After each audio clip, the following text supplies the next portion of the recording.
പലപ്പോഴും നമ്മുടെ ജീവിതത്തിലെ ഈ പെന്തക്കോസ്തക്കാരും എബ്രഹാരും വന്ന് കുറേ കാര്യങ്ങൾ പറയും. ആ പറയുന്ന സമയത്ത് നമ്മൾ പറയും, ഇപ്പോഴാണ് എനിക്ക് വചനം മനസ്സിലായത്, ഇപ്പോഴാണ് ഞാൻ വചനം കേട്ടത്. ഇന്ന് സദുക്കാരുടെ കർത്താവ് പറയുന്നുണ്ട്, എന്തുകൊണ്ടാണ് നിങ്ങൾ തെറ്റുപറ്റിയിരിക്കുന്നത്, നിങ്ങൾക്ക് വഴി തെറ്റിപ്പോകുന്നതിന് കാരണം ഒരു കാര്യമുള്ളൂ, ദൈവത്തെക്കുറിച്ചും അതുപോലെ ദൈവവചനത്തെക്കുറിച്ചും ദൈവത്തിന്റെ ശക്തിയെക്കുറിച്ചും നിങ്ങൾക്ക് അറിവില്ലാത്തത് കൊണ്ടാണ് തെറ്റുപറ്റി പോകുന്നത്. നമുക്ക് നമ്മുടെ കരങ്ങളിൽ കിട്ടിയിരിക്കുന്ന ഈ ദൈവവചനം തുറന്നൊന്ന് വായിക്കാൻ, ഒന്ന് വായിച്ച് ധ്യാനിക്കാനുള്ളൊരു മനസ്സുണ്ടോ എന്നുള്ളതാണ് നമ്മൾ ചിന്തിക്കേണ്ടത്. അതുപോലെ ഓരോ ദിവസവും നമ്മളെക്കുറിച്ച് തന്നെ ചിന്തിക്കുക.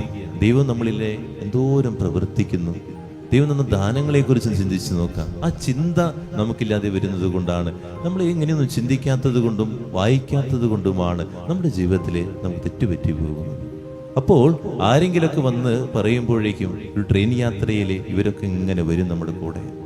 അവർ ബൈബിൾ പഠിച്ച് നമ്മുടെ അടുത്ത് വന്ന് നമ്മൾ പറയുമ്പോഴേക്കും നമ്മളിങ്ങനെ വീണ്ടു പോകുന്നു. ഈ കത്തോലിക്ക സഭ തന്നെ ഉപേക്ഷിച്ച് പോകുന്നതിന് കാരണം ഇത് തന്നെയാണ്. അതുകൊണ്ട് നമ്മളൊരു റിസ്ക് എടുക്കുക, ഈ നോമ്പ് കാലഘട്ടത്തിലെ ഈ വചനം ഒന്ന് വായിക്കാൻ വേണ്ടി, വചനത്തിന് മുമ്പിൽ ഒരു 15 മിനിറ്റ് സമയമെങ്കിലും ഒന്ന് ചെലവഴിക്കാൻ വേണ്ടി ഈ ദൈവവചനത്തിന്റെ മുമ്പിൽ.